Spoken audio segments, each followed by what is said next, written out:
ചില സമയങ്ങളിൽ ദൈവം നമ്മളെ നമുക്കിഷ്ടമല്ലാത്ത മേഖലകളിൽ നയിക്കും.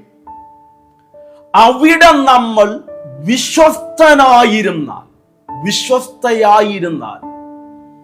വലിയ ദൈവപ്രവർത്തികളും വലിയ ദൈവിക അത്ഭുതങ്ങളും നമ്മളുടെ ജീവിതത്തിൽ അക്ഷരികമായി നടക്കുന്നത് നമ്മൾക്ക് കാണുവാൻ കഴിയും.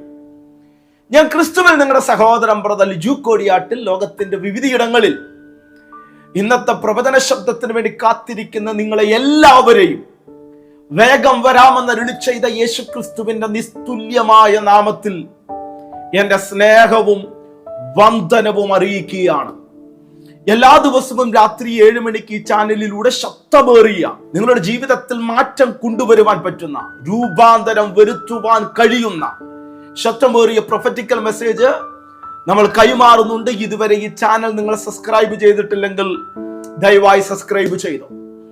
പ്രിയരെ, ഞാൻ തുടക്കത്തിൽ പറഞ്ഞതുപോലെ തന്നെ നമുക്കിഷ്ടമല്ലാത്ത മേഖലകളിൽ ചില സമയങ്ങളിൽ ദൈവം നമ്മളെ നയിച്ചു എന്ന് വരാം. ഞാനിത് പറയുമ്പോൾ ജീവിതം മൊത്തം അൺസർട്ടനിറ്റിയായി അനിശ്ചിതത്വത്തിൽ തുടരുന്ന പല വ്യക്തികൾ എന്റെ ശബ്ദം കേൾക്കുന്നുണ്ട്. നിങ്ങൾ ഇന്നായിരിക്കുന്ന അവസ്ഥ നിങ്ങൾക്ക് തീരെ ഇഷ്ടമല്ല. എങ്ങനെയെങ്കിലും അവിടെ നിന്ന് ഒന്ന് പുറത്തു വന്നാൽ കൊള്ളാമെന്ന് പറഞ്ഞ് ആഗ്രഹിക്കുകയും പ്രാർത്ഥിക്കുകയും കരയുകയും ഒക്കെ ചെയ്യുന്ന പല വ്യക്തികൾ എന്നെ കേൾക്കുന്നുണ്ടല്ലോ. അവരോടാണ് ഇന്നത്തെ ദൈവശബ്ദം ഞാൻ കൈമാറുന്നത്.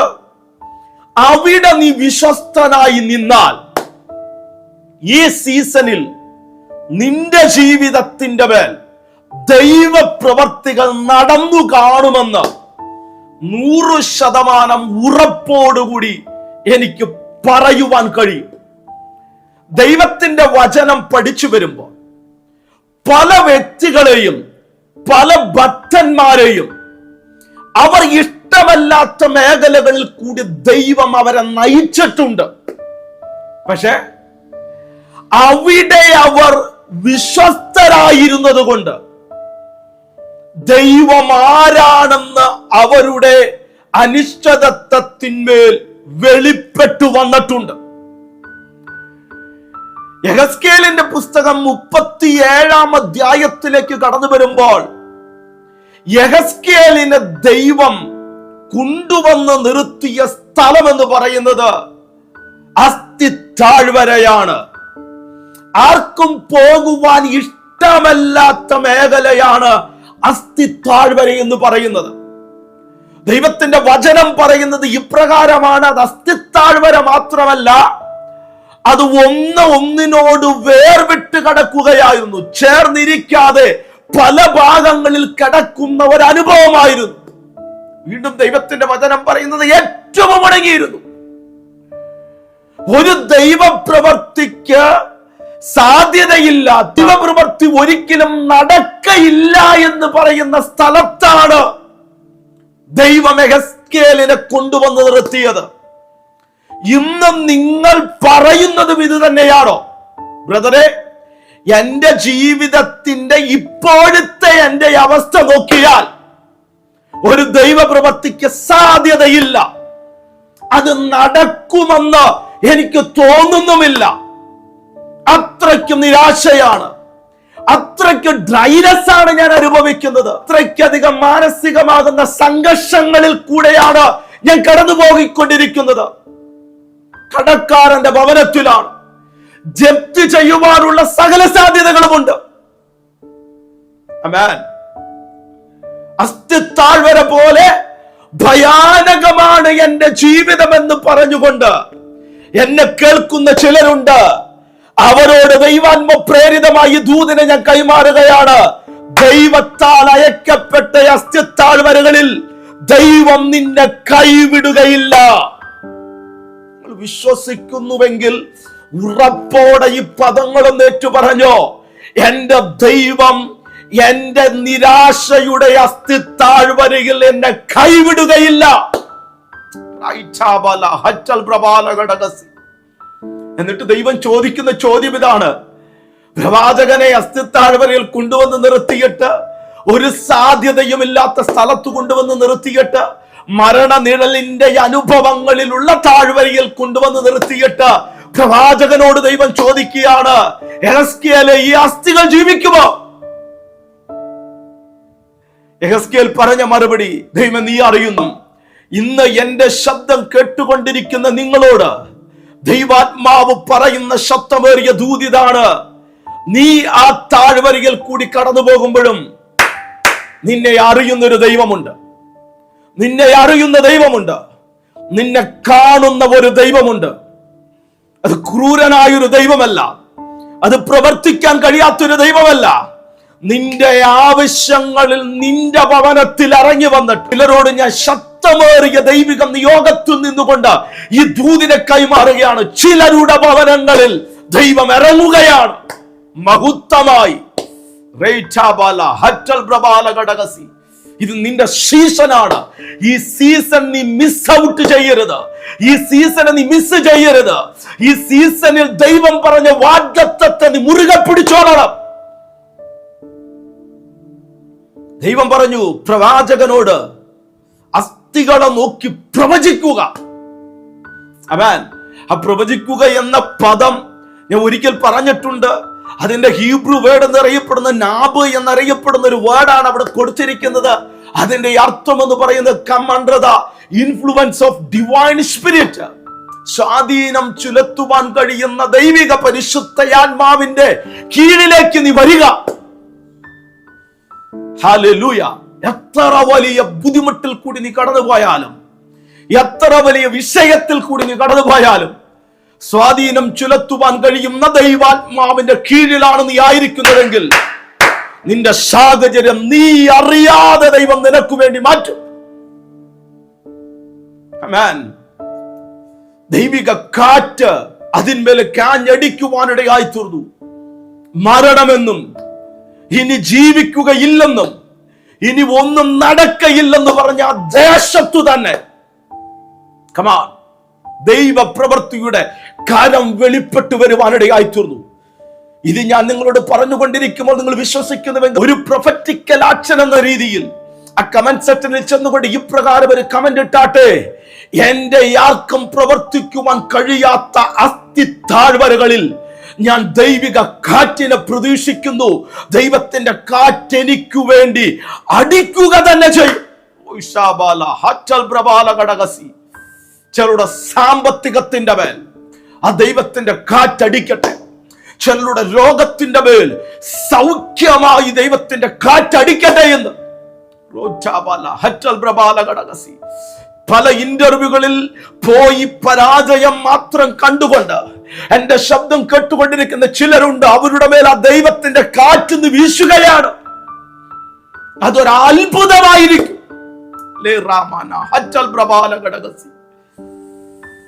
ഈ ശുശ്രൂഷകൾ നിങ്ങൾക്കൊരു അനുഗ്രഹമാണെന്ന് തോന്നുകയാണെങ്കിൽ, ഇത് മറ്റുള്ളവർക്കൊരു അനുഗ്രഹമാണെന്ന് നിങ്ങൾക്ക് തോന്നുകയാണെങ്കിൽ, ദയവായി മറ്റുള്ളവരിലേക്ക് ഷെയർ ചെയ്തെത്തിക്കുവാൻ വേണ്ടി ശ്രമിക്കുക. പ്രിയരെ, ചില സ്ഥലങ്ങളിൽ ദൈവം നയിക്കുന്നത് ദൈവിക മഹത്വം നമ്മളിൽ വെളിപ്പെടുത്തിയെടുക്കുവാൻ വേണ്ടിയിട്ടാണ്. ഇന്ന് നീ കടന്നുപോയിക്കൊണ്ടിരിക്കുന്ന പാതയിൽ ദൈവത്തിന്റെ മഹത്വം നിന്നിൽ വെളിപ്പെടുത്തുവാൻ ദൈവം ആഗ്രഹിക്കുകയാണ്. ഹാശയുടെ പുസ്തകത്തിൽ ഇപ്രകാരം ഒരു വചനം നമ്മൾക്ക് കാണുവാൻ കഴിയുന്നു: ഞാൻ അവളെ വശീകരിച്ച് മരുഭൂമിയിൽ കൊണ്ടുപോയി അവളോട് കൃത്യമായി സംസാരിക്കും. മരുഭൂമി ചൂടാണ്. മരുഭൂമിയിൽ നന്മകൾ നമ്മൾക്ക് കാണാൻ പറ്റുകയില്ല. മരുഭൂമി എപ്പോഴും ഡ്രൈ ആയിരിക്കുന്ന അനുഭവത്തെയാണ് കാണിക്കുന്നത്. പക്ഷെ ദൈവം പറയുന്നത്, ഞാൻ അവളെ വശീകരിച്ച് മരുഭൂമിയിൽ കൊണ്ടുപോയി അവളോട് കൃത്യമായി സംസാരിക്കും. ഇന്ന് ചിലരുടെ മരുഭൂമിയിൽ ദൈവം ചിലരോട് സംസാരിച്ചു കൊണ്ടിരിക്കുകയാണ്. ആർക്കും പ്രവർത്തിക്കുവാൻ കഴിയാത്ത മരുഭൂമിയിൽ ഇന്ന് നീ ദൈവത്തോട് വേണ്ട രീതി റെസ്പോണ്ട് ചെയ്താൽ, അവന്റെ മുഖത്തേക്ക് നോക്കിയാൽ, ഈ പറയപ്പെടുന്ന വചനം നിന്റെ ജീവിതത്തിന്റെ മേൽ ഒരു ജീവനായി ഇന്ന് വെളിപ്പെടുകയാണ്. യേശുവിന്റെ അധികാരം പ്രാപിച്ച നാമത്തിൽ പല കുടുംബങ്ങളുടെ മേലും ദൈവപ്രവൃത്തി ഈ സീസണിൽ വെളിപ്പെടുന്ന ഞാൻ ആത്മകണ്ണിൽ കാണുകയാണ്. അത് യേശുവിന്റെ നാമത്തിൽ സംഭവിക്കട്ടെ. അവിടെ കൊണ്ട് തീർന്നില്ല. അവിടെ ദൈവത്തിന്റെ വചനം പറയുന്നത് ഞാൻ കൃത്യമായി സംസാരിക്കുക മാത്രമല്ല, അവിടെ വെച്ച് ഞാൻ ആഗോർ താഴ്വരയിലെ മുന്തിരിത്തോട്ടങ്ങളെ അവൾക്ക് നൽകി കൊടുക്കും. ആഗോർ താഴ്വര എന്ന് പറയുന്നത് ഒരു കാലഘട്ടങ്ങളിൽ ന്യായവതിയുടെ താഴ്വരയായിരുന്നു. എന്നാൽ ആ അനുഭവത്തിൽ നിന്നുകൊണ്ട് പ്രത്യാശയുടെ അനുഭവങ്ങളിലേക്ക് ആ മരുഭൂമിയിൽ നിന്നുകൊണ്ട് ദൈവം അവളെ നയിക്കുമെന്നാണ് പറയുന്നത്. അങ്ങനെയെങ്കിൽ ചില ന്യായവതിയുടെ താഴ്വരകൾ, ആർക്കും പ്രവർത്തിക്കുവാൻ കഴിയാത്ത ചില ഇരുണ്ടടഞ്ഞ ജീവിതത്തിന്റെ അനുഭവങ്ങളെ ദൈവത്തിന്റെ ആത്മാവ് പ്രത്യാശയുടെ അനുഭവങ്ങളിലേക്ക് മാറ്റുകയാണെന്ന് ചിലരോട് ദൈവത്തിന്റെ ആത്മാവ് സംസാരിക്കുകയാണ്. ഭയപ്പെട്ടു പോകരുത്, തളർന്നു പോകരുത്. യേശുക്രിസ്തുവിന്റെ ജീവിതം നിങ്ങളൊന്ന് പരിശോധിച്ച് നോക്കിയേ. നസറായ യേശുക്രിസ്തു 30-ാമത്തെ വയസ്സിൽ ശുശ്രൂഷയിലേക്ക് സ്റ്റെപ്പിൻ ചെയ്യുന്നതിന് തൊട്ടു മുമ്പ് സ്നാനം കഴിഞ്ഞ ഉടൻ തന്നെ ആത്മാവ് അവനെ മരുഭൂമിയിലേക്ക് നയിച്ചു എന്നാണ് കാണപ്പെടുന്നത്. അവിടെ 40 ദിവസം അവൻ കാട്ടുമൃഗങ്ങളോട് കൂടെയായിരുന്നു. അവിടെ കൊണ്ട് തീർന്നില്ല. ആ മരുഭൂമിയിൽ അവനെ ശുശ്രൂഷിക്കുവാൻ ദൈവത്തിന്റെ ദൂതന്മാരുണ്ടായിരുന്നു. പിശാചിനാൽ പരീക്ഷിക്കപ്പെട്ടു. പക്ഷെ ആ മരുഭൂമി കഴിഞ്ഞ് യേശു ദൈവാലയത്തിലേക്ക് കടന്നു ചെന്നപ്പോൾ കഴിഞ്ഞ 30 വർഷം ദൈവാലയത്തിലേക്ക് പോയതുപോലെയല്ല യേശു കടന്നുപോയത്. അവിടെ ഇരുന്ന ദുരാത്മ മണ്ഡലത്തിന് മനസ്സിലാകുവാനിടയായി തീർന്നു, അധികാരമുള്ളവൻ പള്ളിയിൽ കടന്നു വന്നിട്ടുണ്ടെന്ന്. ഇന്ന് ചില മരുഭൂമി കഴിഞ്ഞിട്ട് നീ പുറത്തിറങ്ങുമ്പോൾ, ചില ശോധന കഴിഞ്ഞ് നീ പുറത്തിറങ്ങുമ്പോൾ, ചില വേദനയിൽ കൂടി നീ കടന്നുപോയി അവിടെ നിന്ന് പുറത്തിറങ്ങുമ്പോൾ ലോകക്കാർക്ക് മനസ്സിലാകുവാനിടയായിത്തീരും, ഇവന്റെ മേൽ, ഇവളുടെ മേൽ എന്തോ സംതി സ്പെഷ്യൽ ആയിട്ടുണ്ട് എന്ന്. ഇതുവരെ നിന്റെ ജീവിതത്തിൽ മരുഭൂമിയിൽ നീ കരഞ്ഞുവെങ്കിൽ ആ മരുഭൂമിയിൽ നിന്ന് ദൈവം നിന്നെ പുറത്തു കൊണ്ടുവരികയാണ്. ദൈവം നിന്നെ അയച്ച പർട്ടിക്കുലർ മൂവ്മെന്റിൽ നീ വേദനപ്പെട്ടുവെങ്കിൽ അവിടം നിന്ന് ദൈവം നിന്നെ പുറത്തു കൊണ്ടുവരുന്നത് പലതിന്റെയും പലരുടെയും ഉത്തരവായിട്ടായിരിക്കും. ഹന്ന നീണ്ട ദീർഘനാളുകൾ മകന് വേണ്ടി പ്രാർത്ഥിച്ചു. ആ പ്രാർത്ഥനയുടെ ഫലം കടന്നു വന്നപ്പോൾ ഇസ്രായേൽ ജനത മൊത്തമറിഞ്ഞു ഹന്നയാരാണെന്ന്. അതുപോലെ തന്നെ ഇന്ന് പകൽക്കാലം, ഇന്ന് നിങ്ങളോട് ദൈവാത്മ പ്രേരിതമായി ഈ ദൂതനെ ഞാൻ കൈമാറുകയാണ്. ആ പ്രതിസന്ധിയിൽ നിന്ന്, ആ പ്രതികൂലത്തിൽ നിന്ന്, ആ രോഗത്തിൽ നിന്ന്, ആ സാമ്പത്തിക ബുദ്ധിമുട്ടിൽ നിന്ന്, ആ ഞെരുക്കത്തിൽ നിന്ന് നീ പുറത്തു വരുമ്പോൾ നീ 10 മടങ്ങോടുകൂടെയാണ് പുറത്തു വരിക. ദൈവപ്രവൃത്തി ചില വ്യക്തികളുടെ ജീവിതത്തിന്റെ മേൽ ഇപ്പോൾ തന്നെ യേശുവിന്റെ നാമത്തിൽ വെളിപ്പെടട്ടെ.